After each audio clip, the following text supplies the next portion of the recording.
此结界融合了我们自己人的气味，我将它布下，只有我们自己人才能看透，他人无法窥见异样，这样就能把月娘隐匿其中。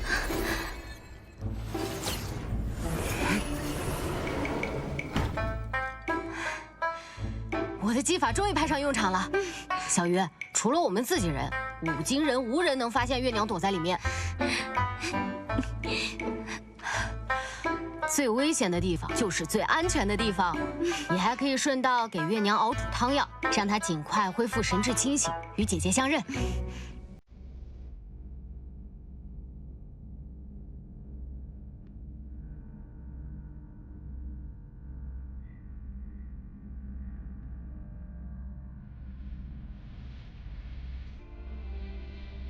龙神大人，你这么直勾勾地看着我，该不会很喜欢我吧？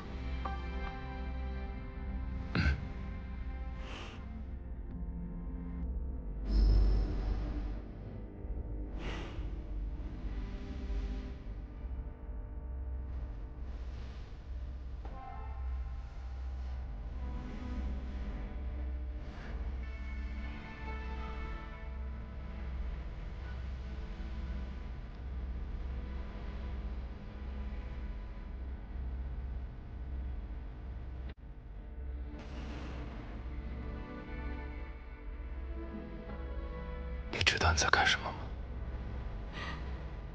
怎么？你怕了？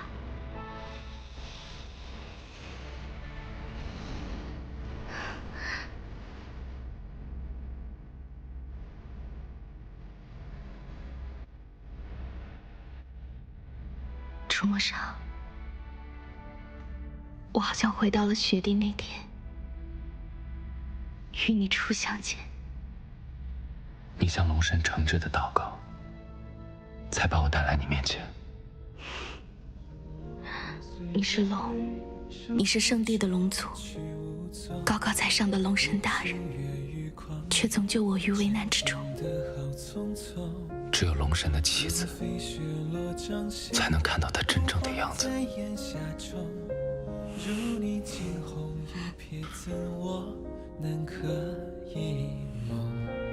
如暖暖荒草中，萤火虫那小纵，如流夜之晚风，拨乱发丝朦胧。如忽闪的念头，说翻涌就翻涌，那些萍水相逢不爱人去楼空。你写一枚浪花，惹一场海啸。情似一缕鸿毛，圈一座孤岛。是浮现那一秒，绕不开却不掉。我在回忆里微不足道。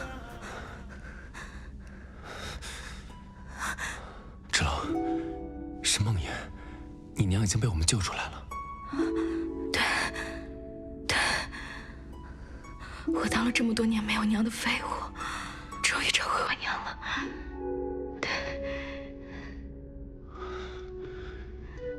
以后你不光有你娘，还有我、混宝、小鱼，我们都会一直爱着你。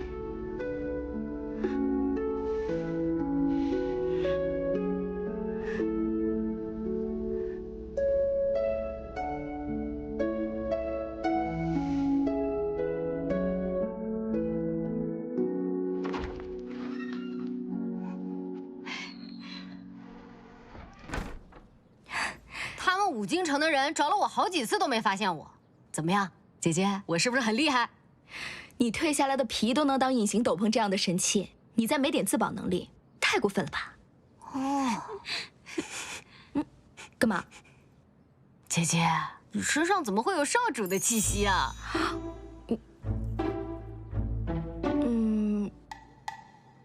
我们待在一起久了，有彼此身上的气息，不是很正常吗？哦，我就说少主和姐姐天下第一，好吧？我都忘记说正事了，我娘呢？你娘安好，下的封印可结实了。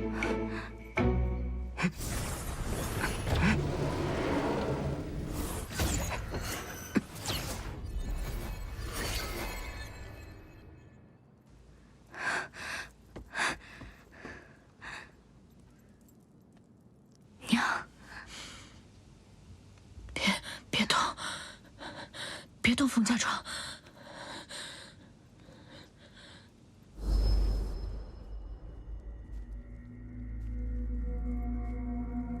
李月，你利用邪术得到了我的容貌和身份，拥有了你想要的一切。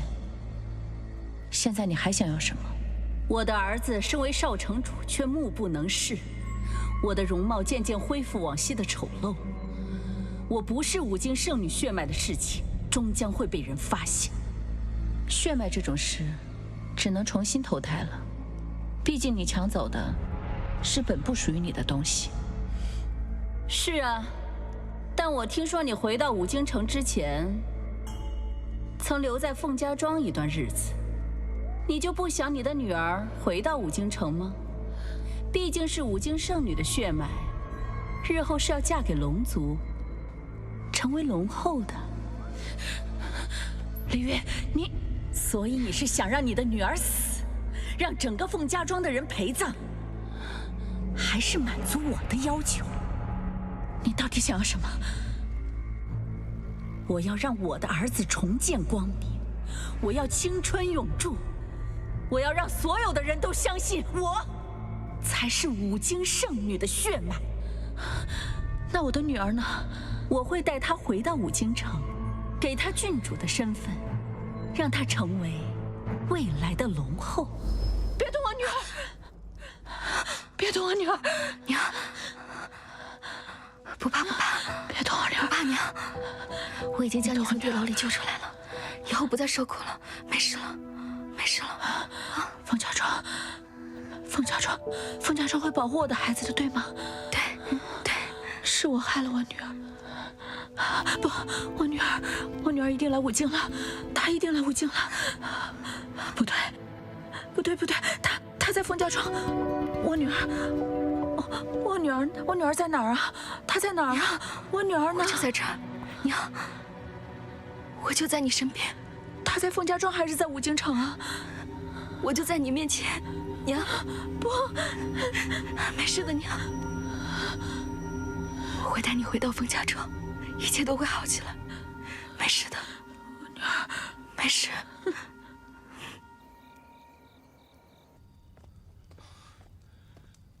郡主，我们已经派人去少城主的东明殿搜查过了，没有任何月娘的踪迹。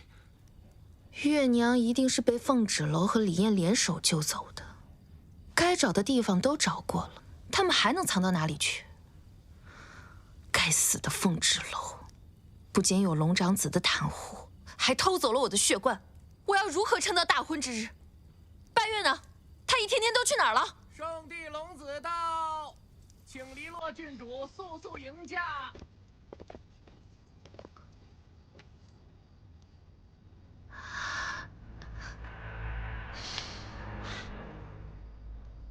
有何贵干？来关心一下郡主，接下来有什么打算？你来问我，你们圣地背信弃义，我倒是想来问问你们有何打算。你是打算除掉凤芷楼呢，还是继续勾引我兄长，直到他愿意娶你为止？即便你已经认证了五京圣女的血脉。龙子芷，你别以为我不知道你在想什么。没有娶到五京圣女的龙子，就当不了龙帝。你不过是个陪衬。正因为如此，我们才更应该惺惺相惜啊！我们在各自的家族里总是少那么点眷顾，而你身为五京圣女，却遭到龙长子的退婚。至于我，身为龙子，但我父亲眼里始终只愿意看到另外一个。你是想说我们同病相怜？不，我更喜欢强强联手。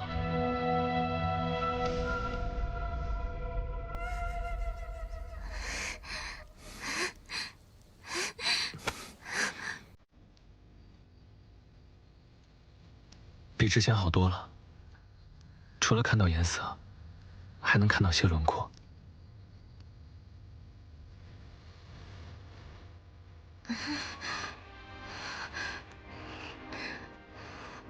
小鱼，你怎么了？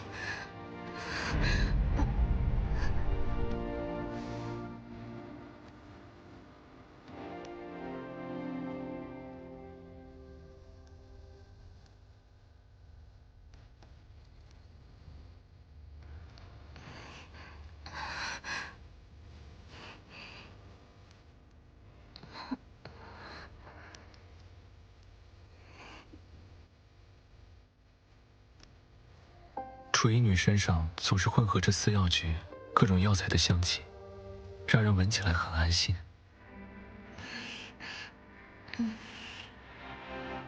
小鱼，今晚的夜色如何？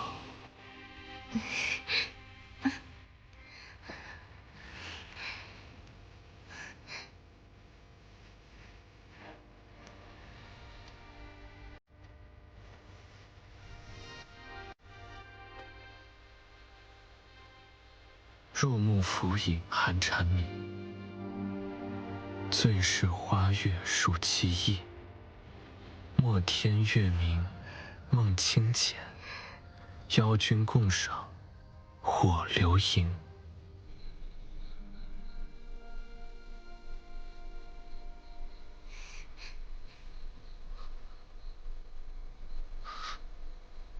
小鱼，小鱼，小鱼，你在哪儿？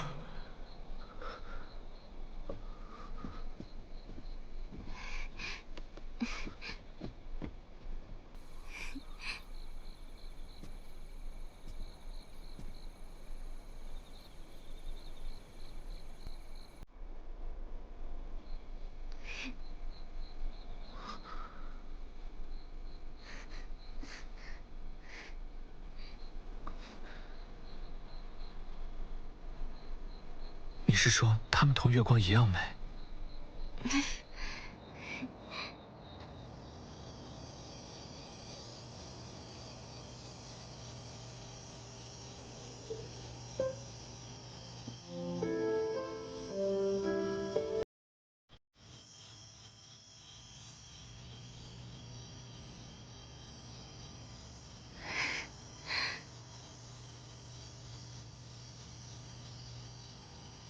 小鱼，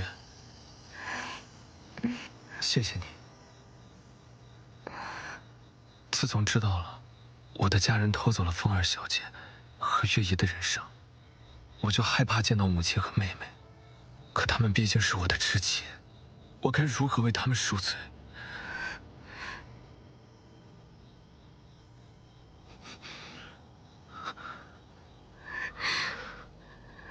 小雨，我是不是又让你难过了？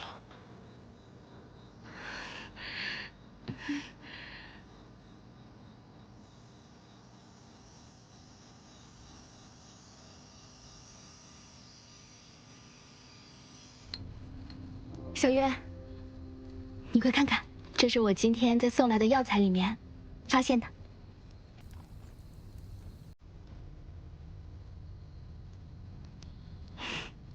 这种花呢，在我们凤家庄随处可见。它本来呢是一种药材，可以以它的根、茎、花以及种子去入药。它最常治疗的呢是跌打损伤、消肿化瘀。我以前常常拿它来治疗我自己的淤青，但是啊，村子里面呢有好多其他的姑娘会拿它的花和叶子来染指甲。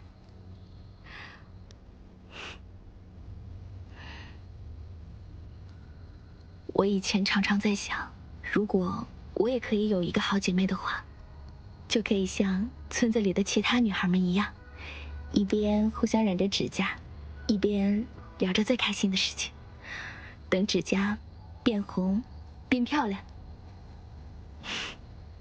我觉得一定是老天爷听到了我的愿望，所以就把小鱼派到了我身边。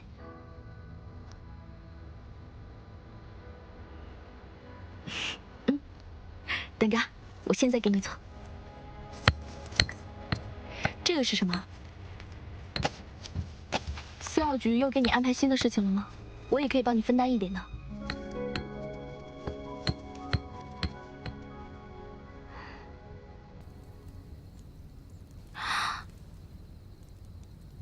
你是想要治好李艳的眼睛？可是想要治好李艳的眼睛，会很辛苦的。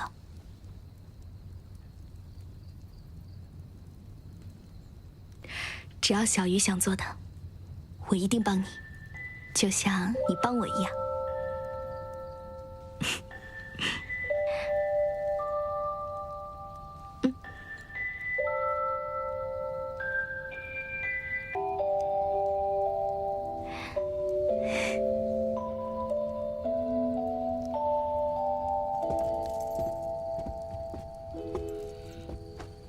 还没找到，就一眨眼的功夫，那月娘能飞了不成？对了，你问过楚小鱼没有？那日她不是在花园，她应该见过。郡主，我从不会让他人随意进出地牢，除非……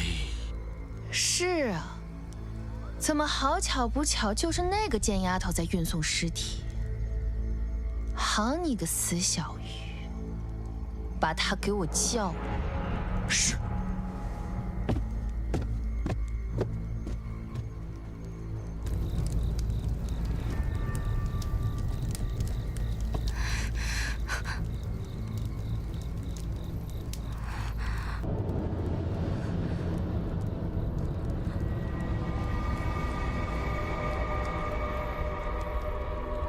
楚衣女不给我母亲问诊了吗？我记得凤芷楼似乎很喜欢你。小鱼，你本该是我身边最忠心的一条狗。脱鞋袜，我在寝殿等你。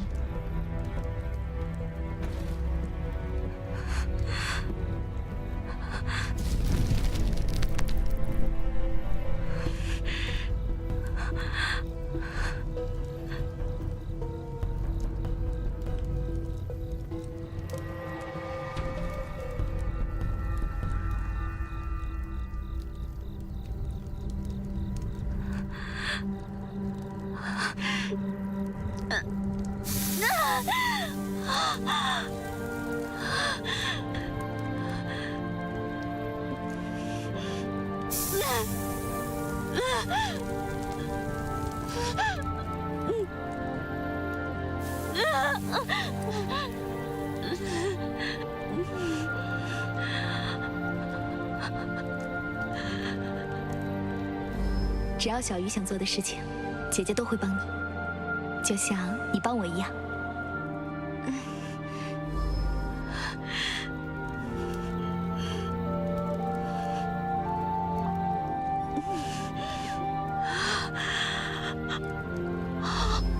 楚衣女身上总是混合着似药菊、各种药材的香气，让人闻起来很安心。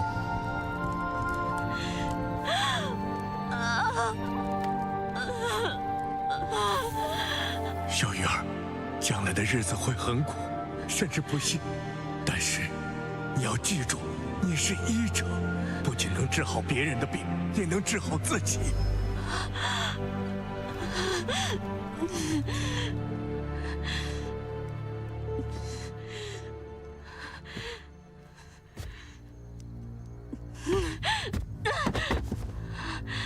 你不会真以为我会原谅背叛自己的一条狗吧？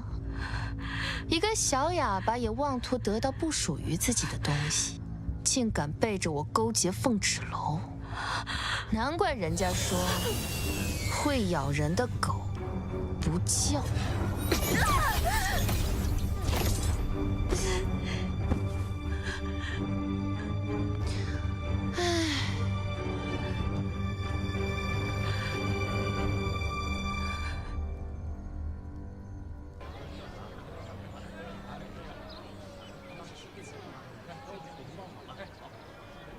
怎么了？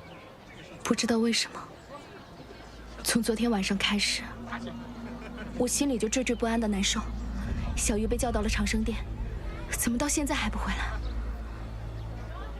不如我们去找李艳，让楚小鱼不再负责李月的血毒之战。而且李月的病本来就药石无疑。怎么，上次的教训还不够？误会了，我们怎敢动龙族的新娘，龙长子的妻子？不过，郡主那是刚刚处置了身边的一条狗，还要劳烦您前往领走尸体。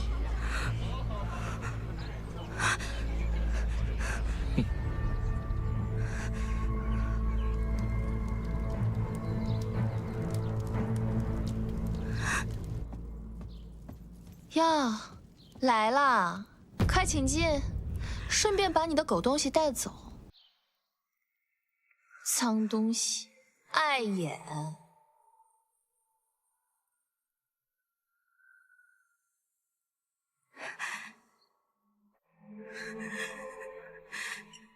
小月，小月，你快醒醒！你快醒醒！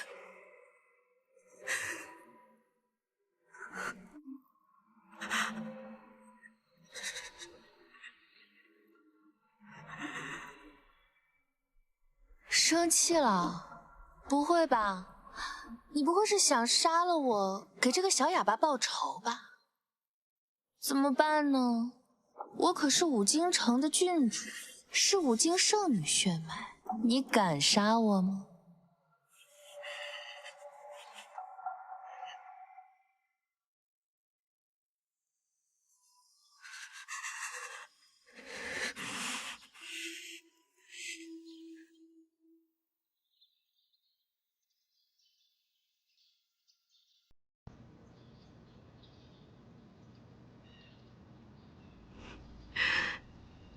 小雨，对不起，是姐姐来晚了，是姐姐没有保护好你。在外面，我是天不怕地不怕的风之楼，可是，在小雨眼里，我是个需要被小雨照顾的大姐姐。对不起。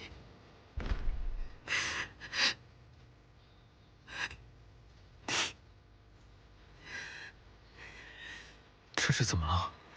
你们的五京郡主黎洛，你的好妹妹，真是心地善良。长着身边有个不会说话、不会写字的医女，不能说出她的秘密，尽情使唤。她示威的手段，竟然是杀死楚小鱼。小鱼，小鱼在哪儿？芷楼，他说的都是真的。过来，看看你妹妹干的好事。小鱼，小鱼，这五京城内充满尔虞我诈，唯有你真心对待每一个人。可你才刚刚来到我的世界，怎么就轻飘飘的游走了？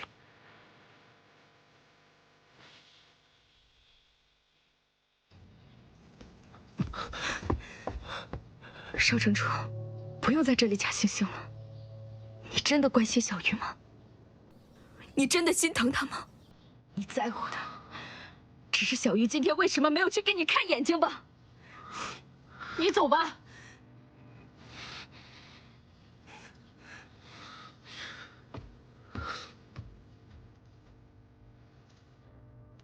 恭喜郡主，方才龙子止代替圣帝传来消息，3日之后，圣帝龙长子商会准时送来五京圣女战衣，举行仪式迎您到圣地。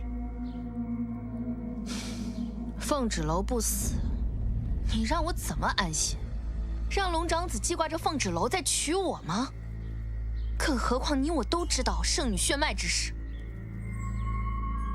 圣帝对祭祀大典的结果深信不疑，局势已定，现在正是斩草除根的时候。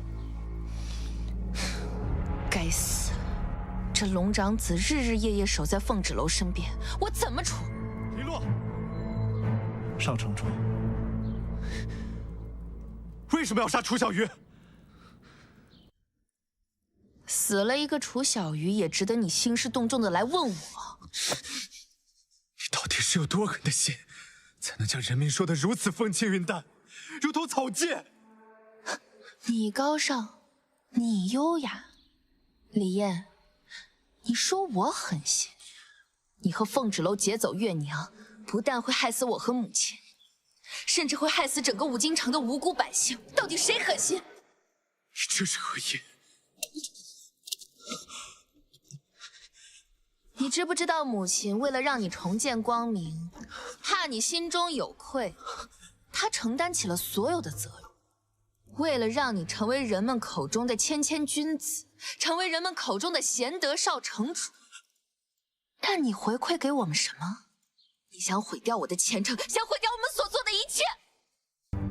我和母亲现在这样，全都是报应。当然有代价了，可这代价的背后，是这城主之位，龙后之位。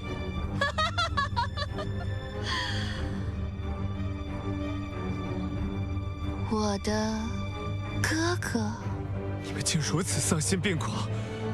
嗜血的恶魔跟魔族又有何区别？就你这样，还想嫁给龙族？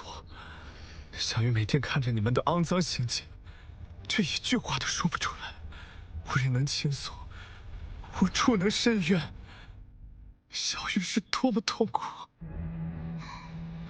我的哥哥，你就是个被母亲编织美梦的乖小孩，永远都幻想着这个世界是公平、是美好的。你应该庆幸，你现在是在我手里。要不是看在我们是血亲，我都懒得留你一条狗命。滚！我没有你这样的妹妹。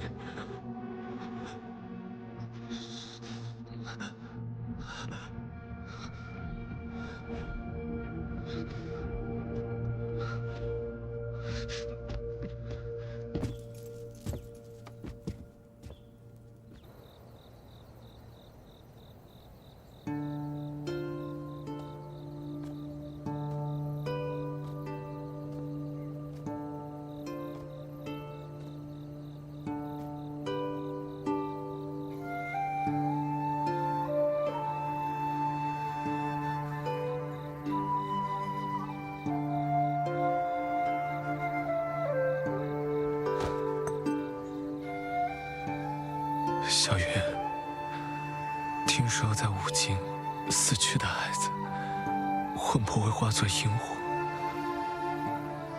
有他们陪着你，你应该就不会孤单了。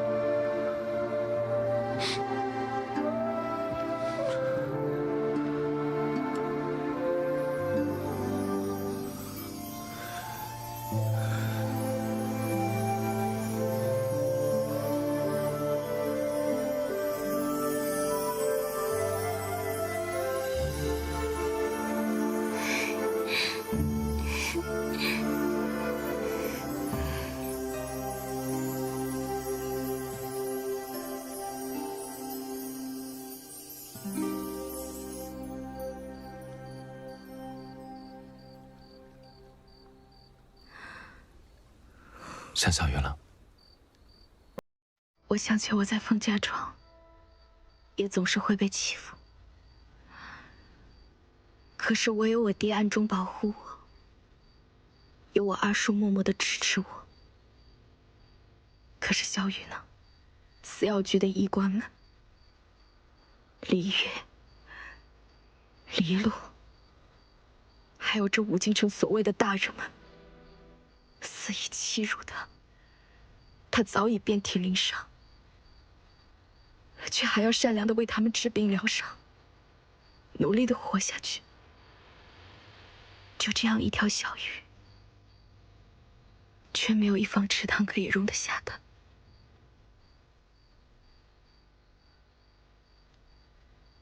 芷楼，这些都是让你变得更强大的力量，去找到更多楚小鱼，让他们找到你，庇护他们，让他们不再受欺负，给他们建造一方更大的池塘，而我会一直陪着你。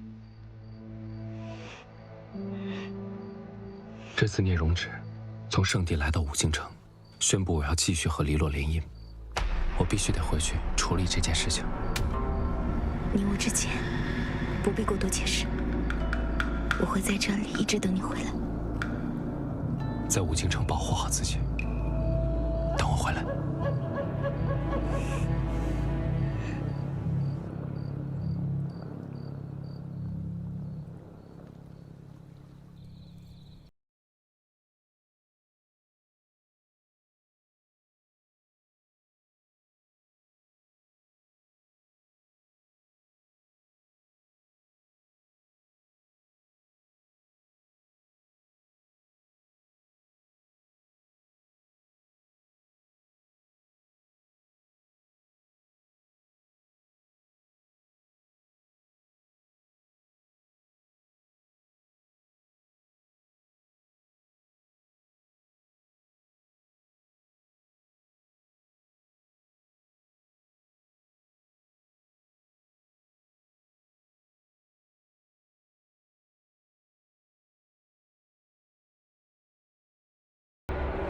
堂堂武京圣女，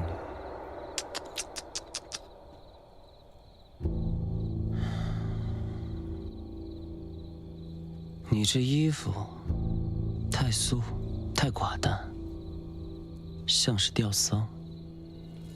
堂堂武京圣女，就应该大金大紫，才能配得上你的野心。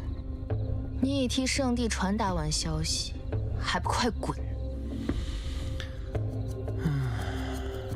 怎么，我还不能顺路瞻仰一下武京圣女啊？我看啊，即便是为了龙帝之位，你也并不想讨我欢心。你应该知道，我们圣地龙子，并不是没有选择妻子的权利。即便我们的妻子不是武京圣女，也没人能够撼动我们的地位。你在嘲讽我？这是事实。没有了龙王令，你也不过是人族郡主罢了。但谁不想要龙帝龙后之位呢？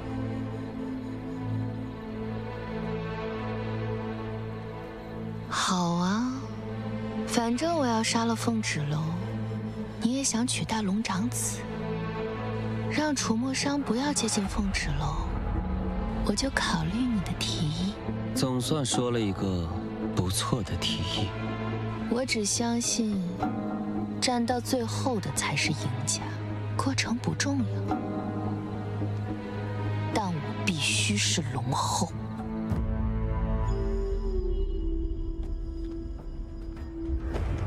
请父王收回联姻武京的旨意，你也不想看到我当众拒绝迎亲吧？父王，我已经将您的旨意传达给武京城，现在只候武京圣女战袍送达。聂荣芷，我的事情不用你这么操心。所有人都退下。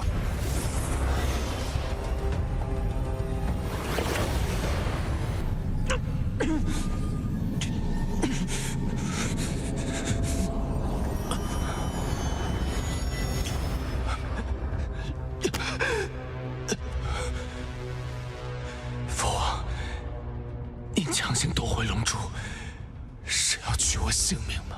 即日起，我将暂缓你的龙珠，并设下封禁，让你静思己过，直到你头脑清醒，前去迎娶武京圣女黎洛为止。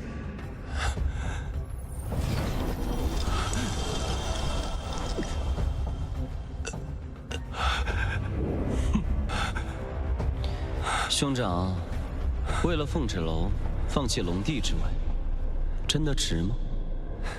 你这种只懂得利用的小人，哪里知道什么值得，什么不值得？对，我不懂情，我也无需懂。我现在只知道，父王选择了我，这才是最值得的。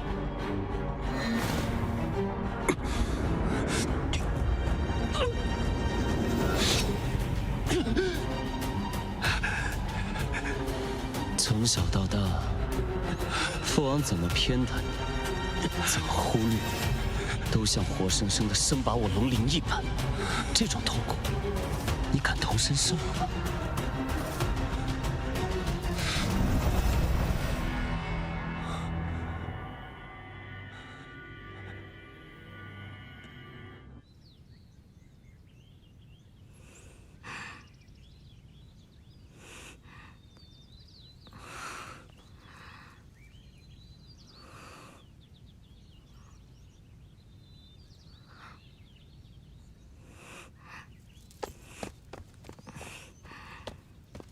姐姐，你怎么了？我也不知道我最近怎么了，就是总犯困，而且睡又睡不好，还总是做梦。可到底梦到什么，我醒了又记不得了。春困夏乏，秋无力，冬打盹儿，爱睡觉很正常啊。你说的很有道理。可是，一年四季都犯困的人，那是你吧？就一个字，懒。姐姐，来吃点东西吧。少主不在，我可是要替他好好照顾姐姐。哦，这个鸡腿闻着就香，姐姐来吃一个吧。姐姐，你怎么不吃啊？我好像没什么胃口。没什么胃口？要不咱们上街去玩玩？啊，走。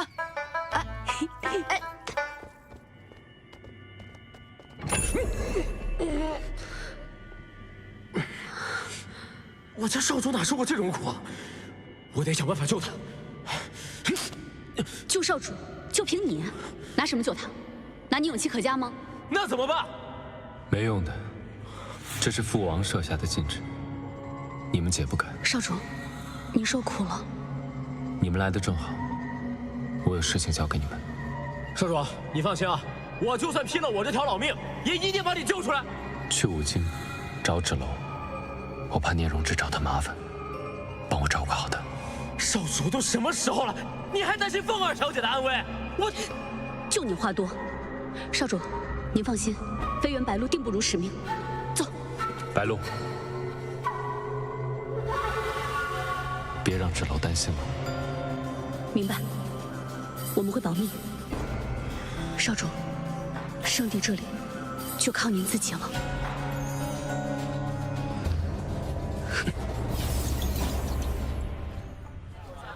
姐姐，这个好看吗？好听吗？幼稚。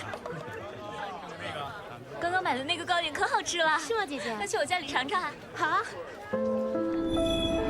小云，你喜欢什么尽管拿，姐姐通通都买给你。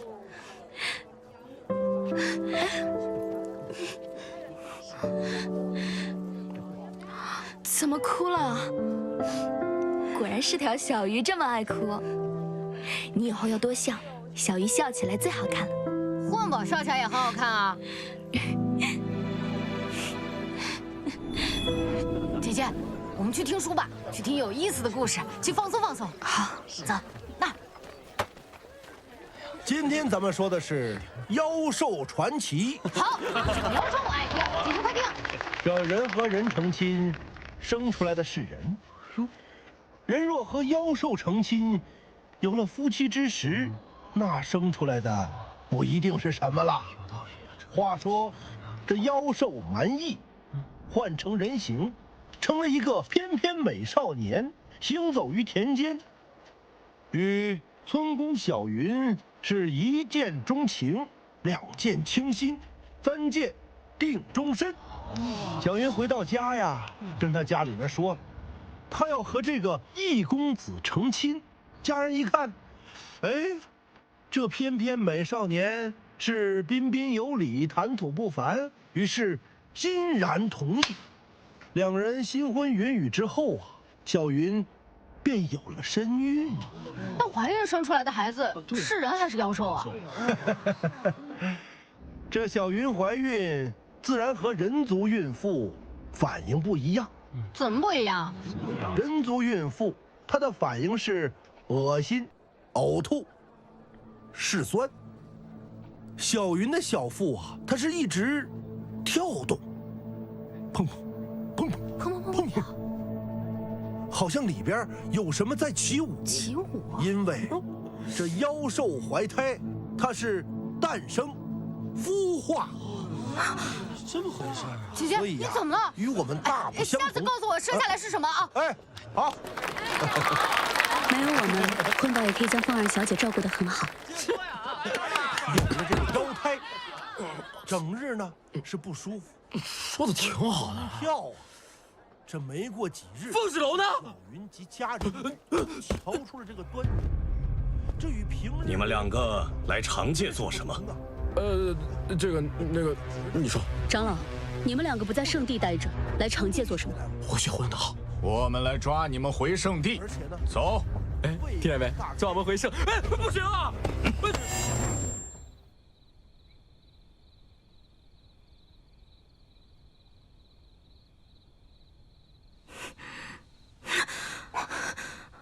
姐姐，姐姐，你怎么了？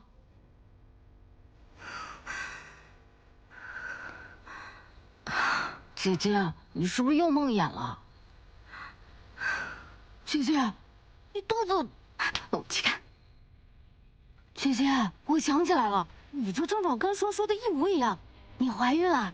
不许瞎说。有没有怀孕？找个医师看看便知。我自己就是医师，我看什么医师？你赶紧去睡觉。姐姐，你要是生个龙子跟婚宝作伴，我就有硬关系了，去圣地就能横着走了。你再敢瞎说，我……姐，你先睡觉，我走了啊。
如今这样，我如何撑到你大婚？母亲，虽然龙长子公然退了与我的婚事，但圣地那边传来消息说，3日之后便会为我送来战袍。所以，你现在就想让我死？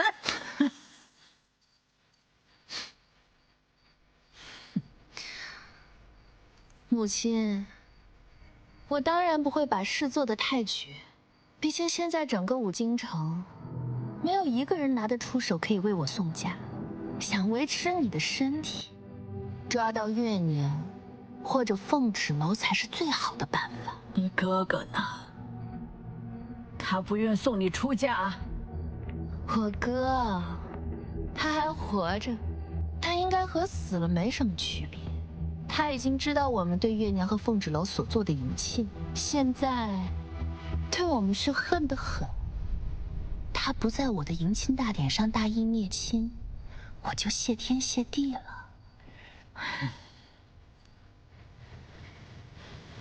我筹谋了这么多年，为你铺好日后在五京城的一切，没想到就这么给毁了！你真是无用啊！我愿意告诉你，是因为还把你当母亲，不是来听你教训我的。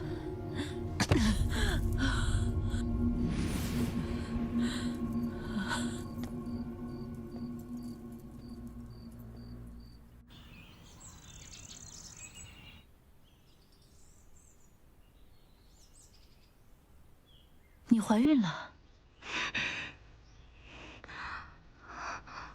娘，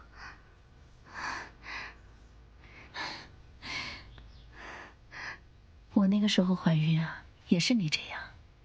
大哥凤清风太烦人，一直在问孩子父亲的事儿。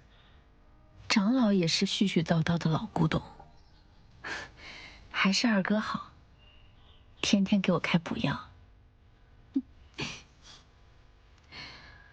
娘，你想念凤家庄吗？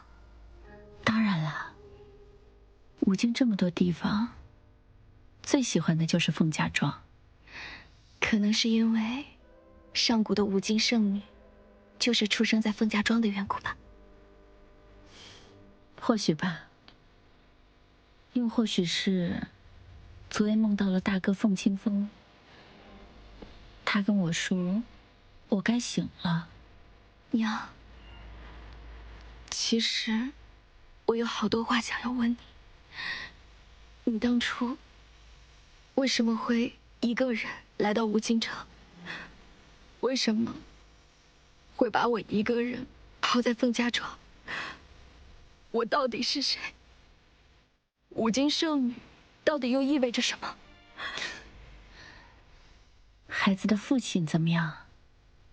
他对你好吗？他家人怎么样？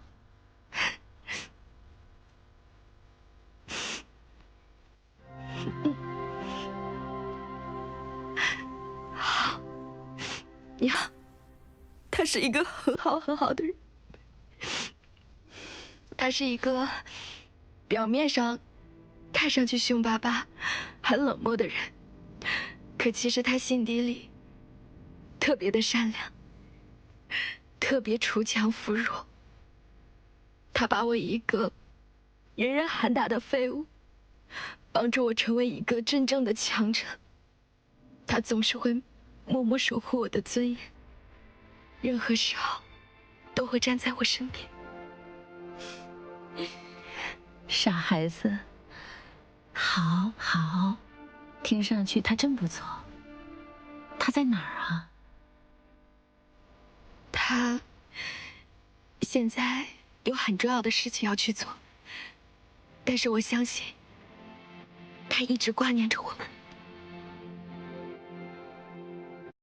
凤家庄，凤清风，大哥，他是真的很有远见。他当时啊，就是怕我的女儿背负太多，每天抱着小小的你，对着你念叨：“小乖乖，你要是普通人就好了，就在我们凤家庄，踏踏实实，开开心心过一辈子。”凤家庄，清风大哥，真想他们。芷龙，你在吗？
如此珍贵，为何给我？我母亲偷走了月姨的身份，我们的一切都是偷来的。你既是月姨的亲生女儿，自然有资格看的。此书并非真正的龙王令，而是一种记载龙王令的指南，它记载了上古时期五经的祖先与龙族作战联姻的点滴。至于为何龙族要与五经圣女联姻，还有龙王令的秘密，或许可以从这里找到答案。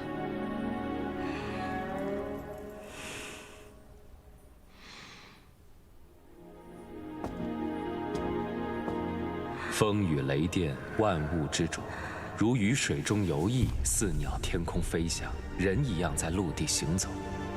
龙是万兽之兽，万能之兽，万能之神。龙帝是圣地圣主，长界五经、异界妖兽都要对龙帝俯首称臣。五经圣女生而神灵，察微知运。异界妖魔入侵长界人族，圣女身穿战袍金甲，玉带凤冠加身，手持冰封神剑，驾龙族抵御妖魔，英勇霹雳。五经圣女与龙族签订血契，是五经圣女血脉强大的原因。若龙族娶五经圣女血脉女子为妻，生下人族与龙族之子，生命力强大，会不遗余力地保护母体。怀龙丝最明显的特征是小腹肚脐之下会显现铜钱大小的红色龙纹。姐姐，这上面说龙族龙蛋要怀3年6个月呢，那这生出来的是龙还是人呢？不知道，这上面没有写。少主还不知道小宝宝的事情。混宝，此事万万不可跟任何人。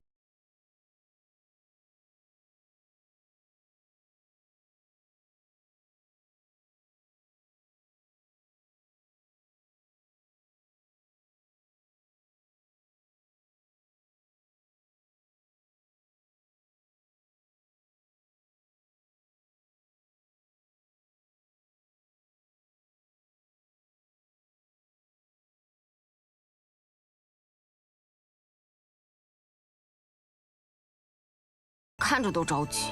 傻混宝，我现在日日身处险境，更不能让此事暴露，让龙子成为我的弱点，让他们肆意妄为。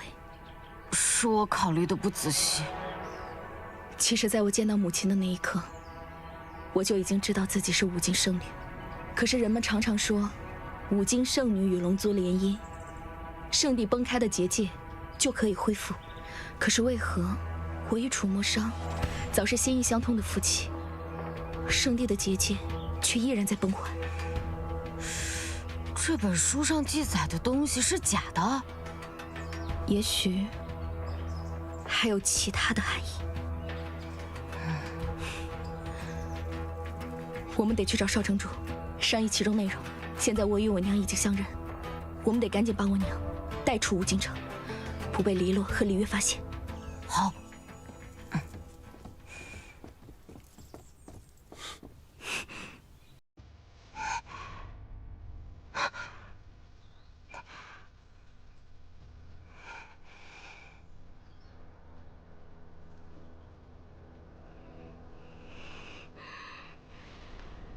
凤芷楼，你可真是让我好找。你找我做什么？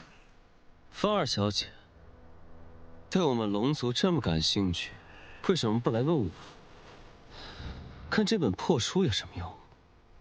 有什么回答能比一条真正的龙回答得更真实呢？不管怎么说，你也是我兄长的妻子，我也不见外了。送你一份见面礼，还请收下。我不要你的东西。楚墨商现在怎么样？对我们龙族来说，最高境界是成为龙帝。每个龙子从出生起，都会为这个目标不懈努力。大哥生来幸运，依仗长子优势成为龙帝继承人。不过好在，现在黎洛拥有五经圣女血脉，是成为龙帝的必要条件。而你的出现，却让大哥在凤家庄被连累淘汰，真是干得漂亮。哼，你俩虽为兄弟，却一点也不一样。他可不像你这般，自己无能，却怪罪到别人身上。风之龙，你就继续嘴硬，反正你离死也不远了。对了，我们龙族身上最不缺的就是龙鳞，你可别辜负我哥的一番心意。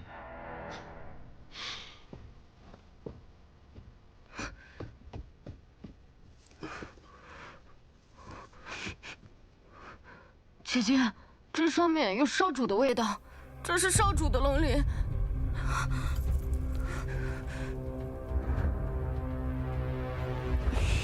姐姐，姐姐，你没事吧？楚梦莎出事了，我们赶紧回去。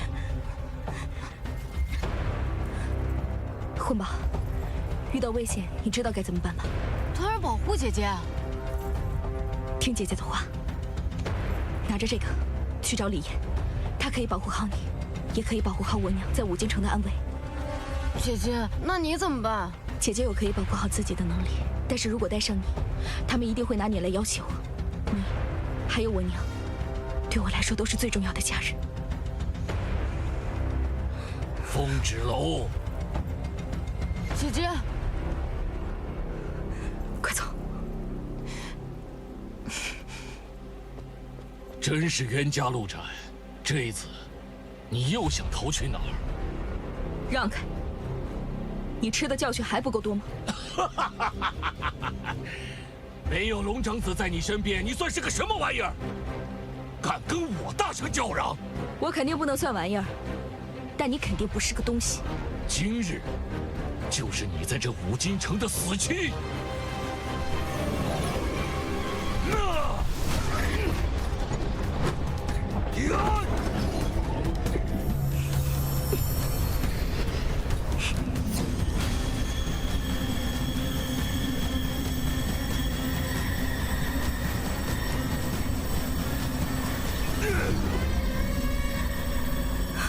你竟然会吸真气！不然，你以为我是凭借什么在这五京城？装腔作势！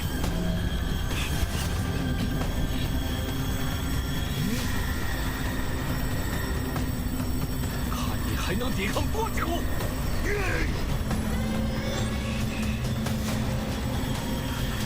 是我的孩子在保护我。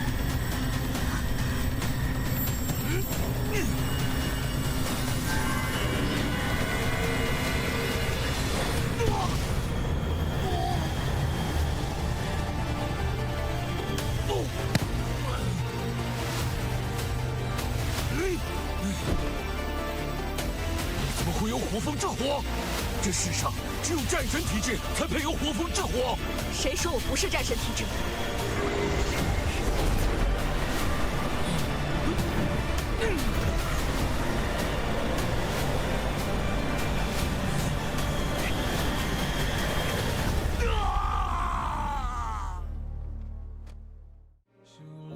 随流云，疏忽骤去无踪。如星月于旷野，沉江的好匆匆。如飞雪落掌心，融化在檐下中。如你惊鸿一瞥，怎我能可一梦？如漫漫荒草中，萤火刹那稍纵。如两夜之晚风，拨乱发丝朦胧。如互相的念头，说翻涌就翻涌。那些萍水相逢不爱人群落空。你写一枚浪花，惹一场海沙。情似一缕鸿毛，成一座孤岛。是浮现那一秒，绕不开戒不掉，留我在回忆里微不足道。